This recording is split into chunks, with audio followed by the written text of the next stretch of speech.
people were very, very displeased that Dakota went home, and apparently that was my fault, and I was awful, and I was mean, and I was a bully, and I was the villain of the season, and all that. It sort of took on a life of its own. My opinion is you've got to laugh at it and own it.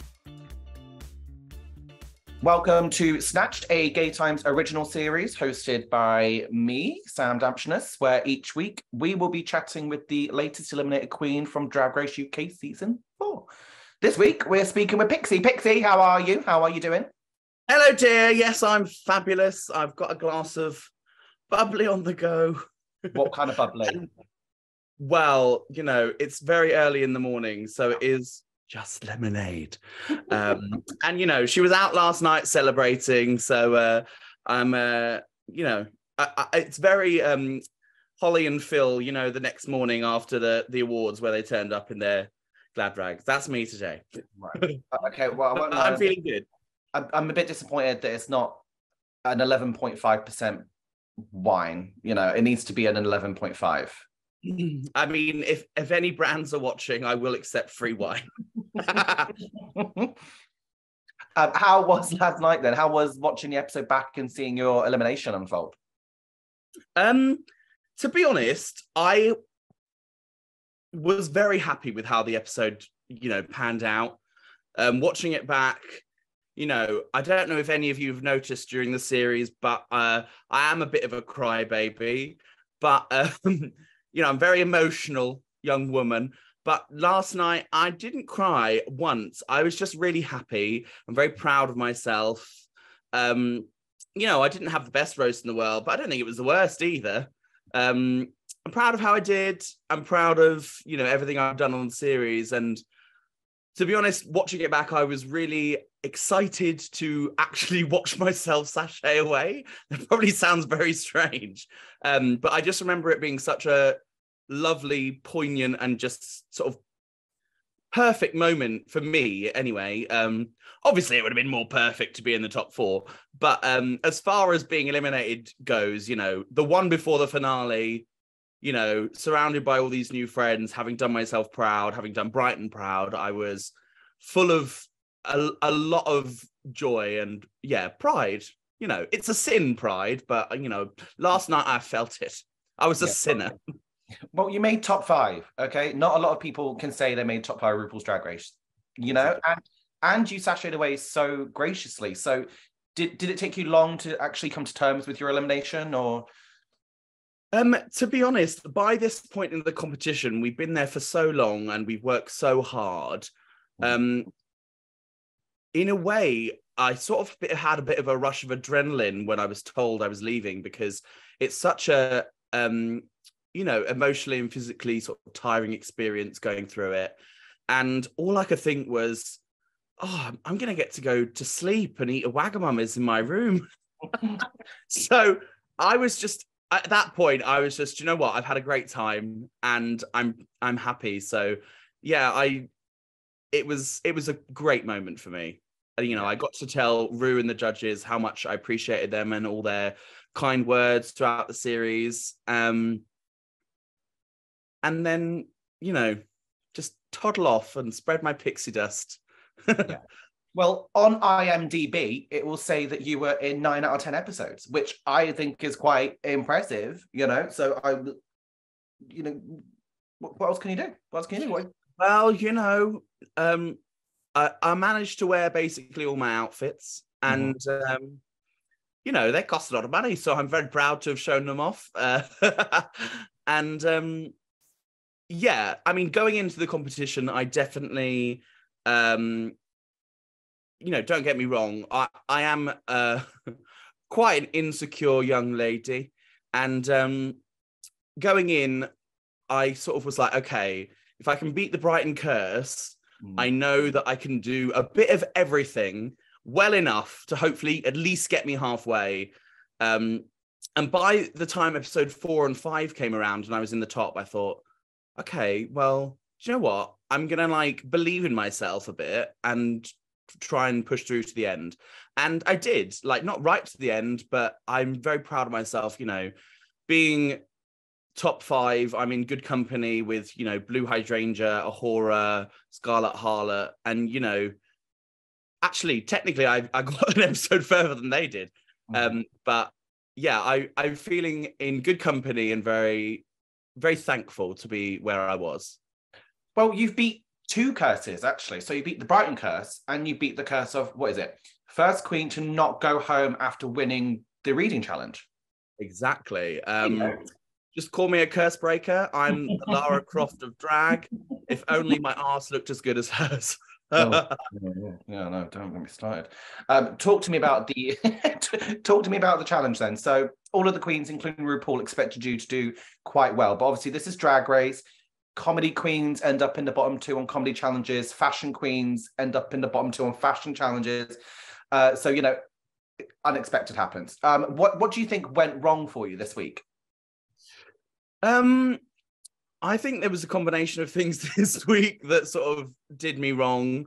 I think going into the challenge, everyone was telling me, you know, oh, Pixie, you're going to smash this. Pixie's going to be really strong at this. And I don't consider myself a comedy queen. I consider myself to be funny, but I'm not a comedy queen. I don't stand up and do, well, I don't do stand up. I don't do that sort of thing.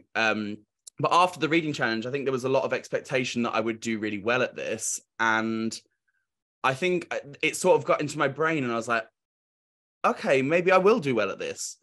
And then I just didn't at all. Well, I had a couple of jokes that were good. But yeah, I think it sort of got into my head and I was feeling a bit of pressure, which, you know, when you think you're okay at something, but not that great, and then everyone's telling you you're going to be great, it's kind of like, oh my God. Like, yeah, it was a very strange thing. And I think also by this point in the competition, as I said, you know, I was so exhausted. I kind of felt a bit like at this point that I was on autopilot in a way. Because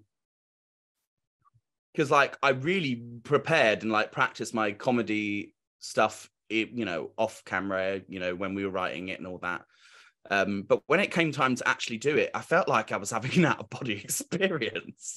I wasn't present in the moment because I just watched everyone else do their roasts and I was having a lovely time watching them. And then they called my name and I was like, oh, I've actually got to go and do this now. Jesus. So yeah, I was a bit dazed and confused, but I am proud of how I did. I've got a lot of other jokes that I think are very funny, which I might share on social media. But yeah, much like Snatch Game, I expected myself to do okay and just didn't. There's always All Stars. Let's wait for All Stars, okay? It's gonna happen. You'll redeem your comedy chops, okay? The lip sync, so you had a little bit of a wobbly on the main stage, although you recovered really, really well. Do you think that the end result would have been different if you didn't fall? I mean, I'm not gonna lie. Black Pepper is the lip sync assassin of the season. So to be honest, going into that lip sync, I kind of knew it was probably curtains, and I just thought I'm going to try my absolute best not to embarrass myself on my last moment. But, you know, watching it back, I actually think I held my own pretty well. And, you know, the fall is unfortunate, but by that point, you know, it's not been mentioned on the show, but I was struggling medically throughout the whole season with my ankles and my feet because about 4 months before filming, I actually broke both of my ankles falling off stage pissed. And my first time back in heels was episode 1. Right. So every week I was sort of struggling a bit, you know, with pain and with like actually just walking even sometimes in heels.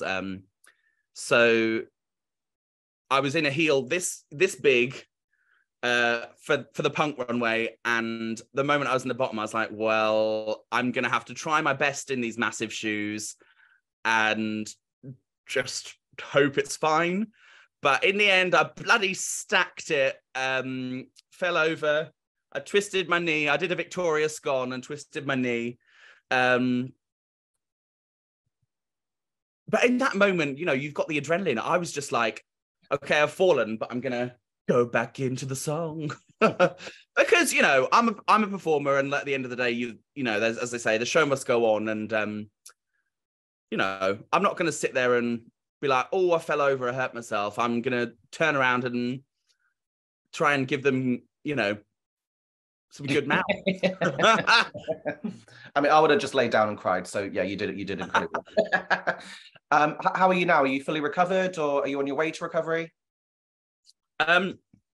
I am on a journey of recovery. I think, unfortunately, you know, my ankle issues are something that is still ongoing. But I am a lot better overall. You know, I've been going to physiotherapy. It was very boring, actually, to talk about. But yes, you know, I'm back in the heels, tottering about, being a camp cow, singing the hits, and being funny, being a comedy queen, I guess.